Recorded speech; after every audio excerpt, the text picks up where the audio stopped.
Oi!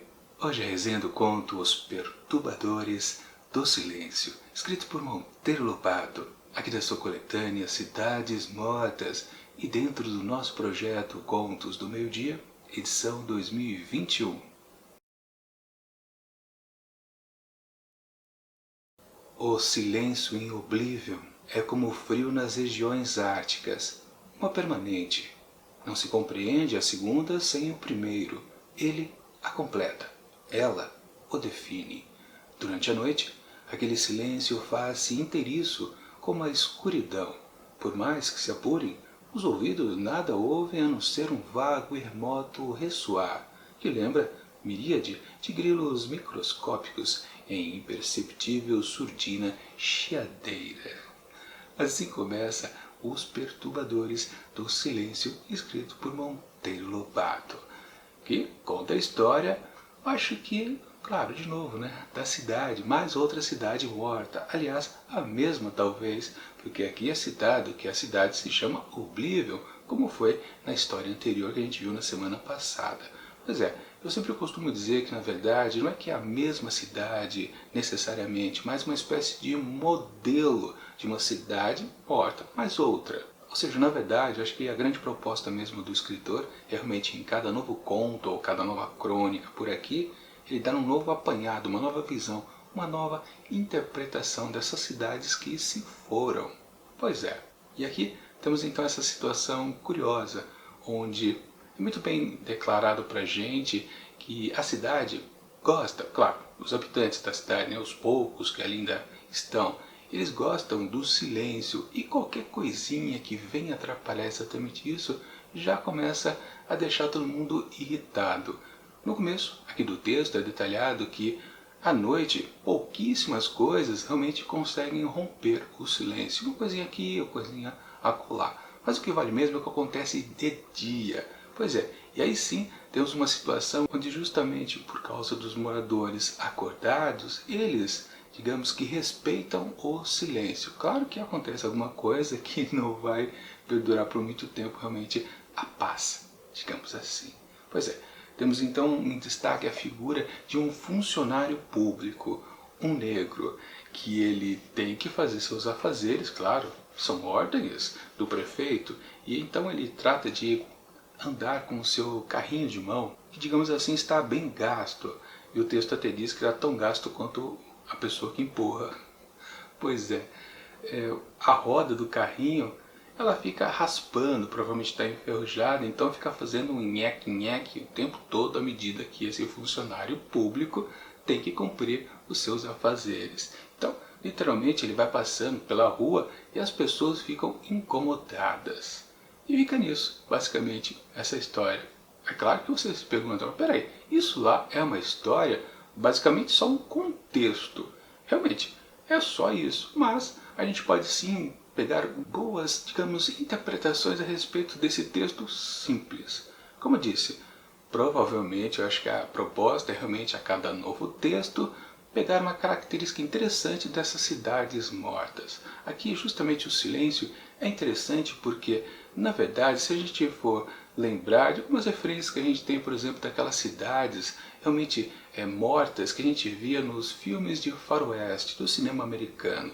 Sempre aquela coisa, basicamente, né, daqueles arbustos que vão rolando por causa do forte vento. A gente vê aquela chiadeira e o raspar também daquela moita ali batendo no chão, todo seco. E só isso.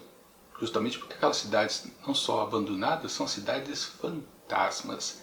E aí que é curioso então que a gente vê aqui que necessariamente talvez a ideia aqui desse texto não é exatamente mostrar que reina o silêncio nessa cidade morta e vem alguém e fica atrapalhando porque está fazendo seus afazeres, mas o que vale é que é uma representação que, digamos, essas pessoas que ali ainda ficaram nessas cidades são basicamente fantasmas. Sim, uma cidade morta é uma cidade fantasma, então esses poucos habitantes que ali ainda estão, sim, eles de fato morreram, mas esqueceram de ir embora, metaforicamente falando. Mas é curioso também pensar uma coisa que é interessante. Na verdade, quando esse funcionário público ele vai cumprir o seu serviço, ali também é um certo resgate, que é ou uma sombrinha, talvez de um certo progresso daquela cidade ali já esquecida pelo tempo. Pois nele, no funcionário, há uma insistência ou uma determinação de realmente cumprir a tarefa do dia.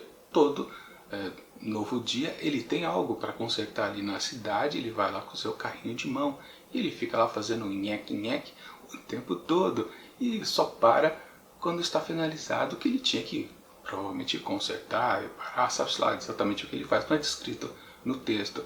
Mas é curioso como é uma tarefa que deixa a cidade ainda viva, digamos assim. Ou seja, então quando os moradores criticam o nheque-nheque ali feito pelo carrinho de mão, na verdade estão por tabela reclamando que a cidade está querendo viver.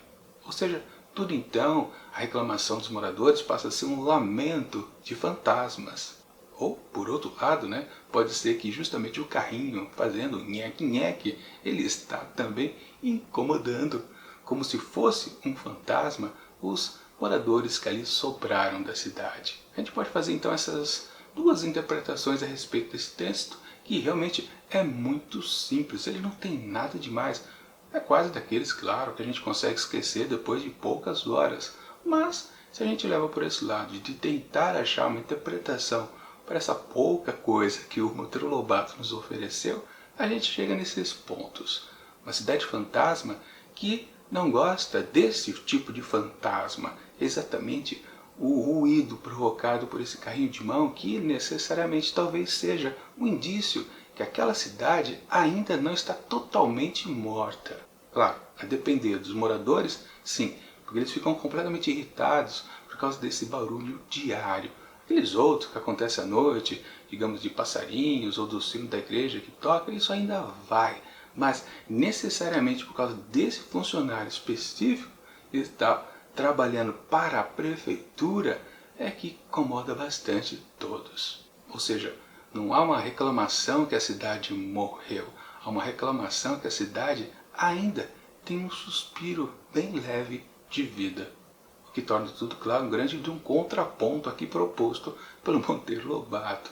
Ou seja, o texto, embora simplesinho, super curto, ele é esperto. Ele oferece uma certa reflexão curiosa a respeito do que passa pela cabeça desses poucos moradores que sobraram nessa cidade morta, que literalmente ainda não está totalmente morta. Ela quer viver um pouquinho, mas digamos que a população não quer lá muito não. Acho que eles querem realmente se sentirem completamente esquecidos. Justificando, né, a escolha do escritor em batizar essas cidades que eu digo que são modelos como Oblivion. Enfim, texto curtinho, fácil, rápido, mas que tem lá o seu charme, pelo menos. Portanto, para Os Perturbadores do Silêncio, escrito por Monteiro Lobato, eu atribuo 4 asteriscos. Eu realmente gostei. Eu não precisei, ao final do texto, ficar coçando a cabeça, ficar pensando, não, será que é um texto muito fraco aqui, em comparação com os outros que a gente já viu no comecinho aqui do livro, ou não? Essa ideia realmente que havia uma entrelinha aqui no conto, realmente me bateu logo de cara. Eu senti isso, aliás, durante a leitura, nem cheguei ao final para ter este pensamento que talvez realmente o pessoal não quer que essa cidade respire seus últimos momentos, quer que simplesmente o silêncio perdure para sempre, como um bom de um descanso de pessoas mortas, que não querem o fantasma ali do, digamos, ainda um pouquinho do progresso que passa por ali. Enfim, é um bom texto com certeza sim, do Monteiro Lobato.